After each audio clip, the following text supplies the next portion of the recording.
client performs a deep squat test.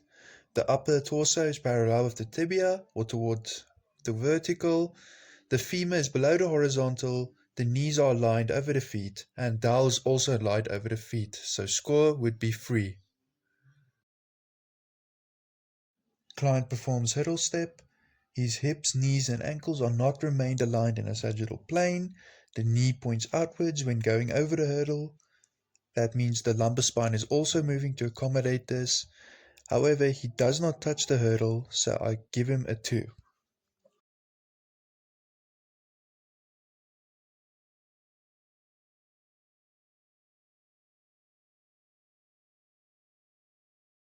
Before in lunge was done, testing protocols were followed. The heel of the front foot is placed at the distance of the athlete's tibial height from the toes of the back foot. This has been measured in the hurdle step. The back heel will raise up during the movement, which is fine, just to ensure it returns to the ground at the end of the movement.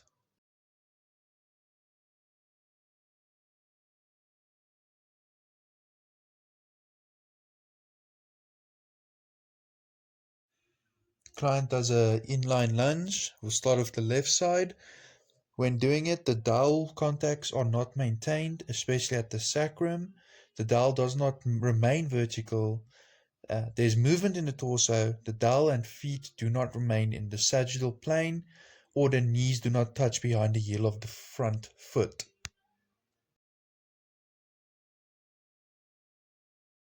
Same thing on the right. Dowel contacts are not maintained. The dowel does not remain vertical. The dowel does not touch the sacrum.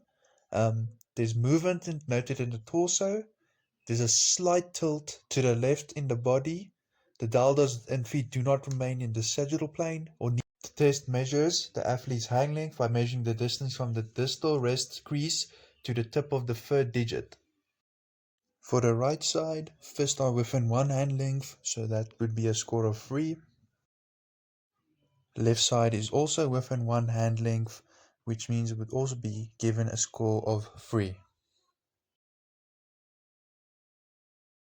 For the right leg of the active straight leg raise test, the non-moving limb, which is the left in this case, where the knee slightly lifts up and the foot tilts outwards when other leg is lifted up. And for the left side, the non-moving limb, which is right, does not move. However, when the left leg went slightly higher, the right leg or foot tilted outwards. Right would be 1 and left would be 2. Athlete performs a push-up with the hand being aligned with the top of the head. A dowel is put on the back with contact point being the head, lumbar spine and sacrum.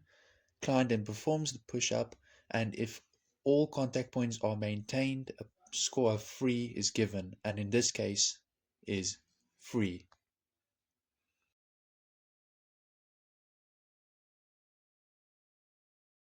Client could not do the rotary stability on his right side because he lost balance. However, he could do one on his left side with his torso parallel to the board and elbow and knee fairly in line with the board. Right would be 1 and left would be 2.